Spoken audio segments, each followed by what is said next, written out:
Assalomu alaykum aziz do'stlar. Bugun sizlar bilan dangasalik haqida gaplashamiz. Juda ham dolzarb mavzu. Shuni hisobiga ko'p marta bu mavzu takrorlanyapti. Bu birinchi sabab bor takrorlanishiga. Birinchi boya aytgandek dolzarbligi, ikkinchi moment dangasalikni ko'pchilik yenga olmaydi. Dangasalik yengish borasida internetdan qidirsanglar ko'p materiallar chiqadi. Eng ko'p chiqadigani misol uchun mana bu kitob David Allen Get Things Done, ya'ni Приведи дела в порядок adashmasam kitobning nomi. Kitobni o'qib ko'rishingiz mumkin, ichidagi ma'lumotlar sizga qanchalik yordam beradi, yordam bermaydi bilmayman. Shu. Mani podxodim juda ham oddiy. Insonning miyasi turli xil algoritmlarga bo'ysunib ishlaydi. Bu narsa insonning miyasini yaralish jarayonidan beri bor narsa. Tushunyapsizlarmi? Bu tabiiy narsa miya uchun. Siz bundan hech qayerga qochib qutula olmaysiz. Men misol qilib keltirib berishim mumkin. Bunaqa tabiiy jarayonlarga aytaylik ovqat yeyish yoki uxlash. 4 oy ovqat yemasdan yashay olasizmi? Yashay olmaysiz. Yoki 1 oy uxlamasdan yashay olmaysizmi? Yashay olmaysiz. Xuddi shunaqa siz dangasalikni yengishga qanaqadir metodika ishlatmoqchi bo'lsangiz, shu metodika sizning miyangizni tabiiy holatiga to'g'ri kelishi kerak. Hammaning miyasi har xil davronga deydiganlar uchun yo aslida unaqa emas, miya bir xil bo'ladi, insonning prosta xarakteri har xil bo'ladi. Shuni hisobiga agar bitta universalni metod ko'pchilikka ishlasa, misol uchun 80% odamga to katta ehtimol bilan qolganlarga ham ishlaydi. Prosta u insonlar xarakteri to'g'ri kelmaydi shu metodga. Xo'p, endi birinchi o'rinda men sizlarga beradigan tavsiyam bu dangasalik uchun bloknot tutishingiz kerak. Ya'ni kundalik yozib yuradigan ishinglarni tutsanglar, katta ehtimol bilan o'sha ishinglarni bajarishingiz osonroq bo'ladi. Bu borada ham ko'p metodlar bor. Birinchisi o'sha boya aytganimdek David Allen metodikasi, mana kitob yana chiqdi ekranda. Ikkinchisi Time Drive degan kitob, mana bu kitob. Gleb Arxangelskiy degan inson bu ko'proq time managementga urg'u berishadi bu kitobda. Bu kitob ikkitasida ham bloknot tutish metodikalari yozilgan. Meni o'zimga xos metodikam bor.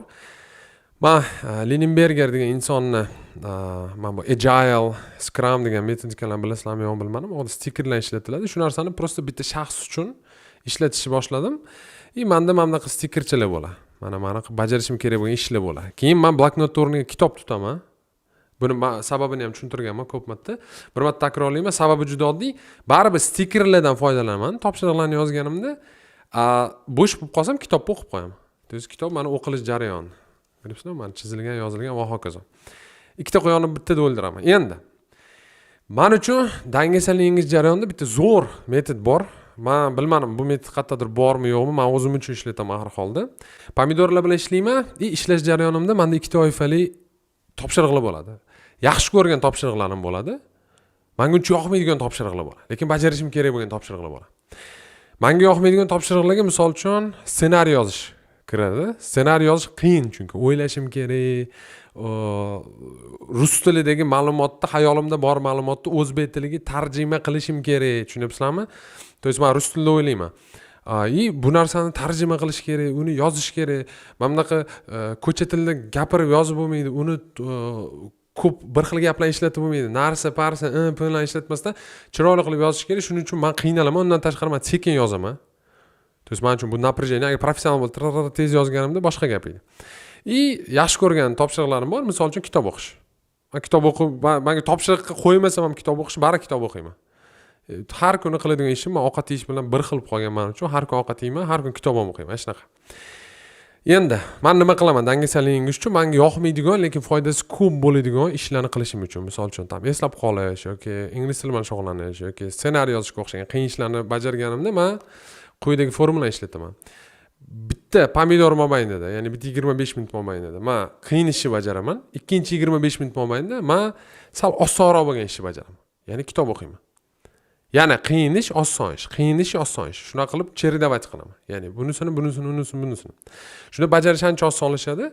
Sizlar uchun boshqacharoq formula berishim mumkin. Misol uchun imtihonga tayyorlanyapsizlarda, sizlarda qanaqadir qiyin bitta bajarishingiz kerak bo'lgan uy vazifalar bor. Uy vazifa 2 soat mobaynida. 20 minut uy vazifani qiling. 20 minut YouTube'da video ko'ring. Davron aka YouTube'da video ko'rishga meni chaqiryapsiz. Dangasalik chalg'itadi-yu bu deydi. Lekin ish bitadi. Ishga o'zingizni undolmasdan kun, oy, yil o'tib ketishi mumkin. Bu yerda bo'lsa 20 minutga undaysiz, qiyin emas. Misol uchun timer qo'yib 20 minut ish qilasiz, tugashi bilan 20 minut dam olasiz. Ya'ni 20 minut ish qilasiz. Shuna qilib ishni joyidan jildirib olib boshlab olishingiz mumkin. Ya'ni siz uchun qiyin bo'lgan ingliz tilini so'zlarni yodlash yoki qanaqadir kitob o'qish bo'lgan shu vazifalarni yoki topshiriqlarni shu formula bilan bajarib olishingiz mumkin. Ya'ni qiyin ishlar bilan oson ishlarni ketma-ketligini bitta qo'yib chiqsanglar, bitta qiyin, bitta oson, bitta qiyin, bitta oson, bajarishinglar ham, в принципе, oson bo'ladi. Metodni qo'llab ko'ringlar, katta ehtimol bilan sizlarga yordam beradi. Sog' bo'linglar, omon bo'linglar. Меня рожна тренер. Пока-пока.